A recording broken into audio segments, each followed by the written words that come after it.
va commencer quand même par cette image spectaculaire, celle d'un visiteur d'un zoo qui s'est retrouvé dans la fosse aux ours. Est-ce qu'il a sauté? Est-ce qu'il est tombé? En tout cas, le jeune homme a dû se battre de longues minutes contre un ours. Et c'était pas Bouba ou petit ours brun, c'était un grizzly, un gros bestiau de 400 kilos. Éloignez peut-être les enfants parce que les images sont vraiment impressionnantes, même si ça termine bien commenté par Bastien Morassi.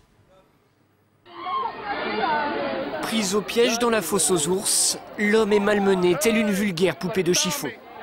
De l'autre côté des barrières, les visiteurs ont beau tenter de distraire l'animal en lui lançant de la nourriture et des objets, rien n'y fait. Pendant 7 longues minutes, l'ours ne va pas lâcher sa victime jusqu'à ce que les forces de l'ordre interviennent. Un policier a pris la décision de tirer sur l'ours. Il l'a touché. L'animal s'est retiré dans son refuge où on a pu l'enfermer. L'homme, un handicapé mental de 25 ans, s'en sort avec de multiples blessures à la tête, à la main et à la cuisse, mais ses jours ne sont pas en danger.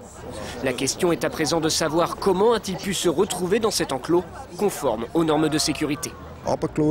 J'ai regardé en bas et j'ai vu la silhouette d'un homme qui sautait dans la fosse. L'ours s'est élancé sur lui et l'a attaqué. L'homme était couvert de sang. Difficile d'imaginer une chute accidentelle. L'homme aurait en fait enjambé cette barrière avant de sauter sur le sommet du mur à peine 50 cm plus loin. La sécurité du parc, elle est excellente. On a 150 000 personnes qui sont venues. Jusqu'à maintenant, rien ne s'est passé. Mais si quelqu'un veut activement entrer dans le parc, là, ça reste un risque. Étrangement, c'est la santé du plantigrade qui préoccupe le plus les Suisses. Le directeur du zoo reçoit chaque jour des centaines de messages souhaitant un prompt rétablissement à l'ours Flynn, ainsi que des cadeaux comme des pots de miel.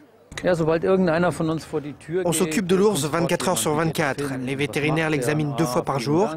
Il est allongé, il ne peut pas se déplacer parce que ça le fait souffrir. Mais il observe, il reprend de l'appétit et son état s'améliore. Le zoo pourrait effectuer de nouveaux travaux de sécurité, 1 mois seulement après l'inauguration de cette fosse aux ours qui avait coûté 25 millions d'euros. Et le visiteur, lui, il est dans quel état? Parce qu'il a quand même. Il est hors de danger aussi, il n'aura rien de perdu, il va juste cicatriser tranquillou et puis il va pouvoir rentrer chez lui. Et il ne ressautera pas dans la fosse.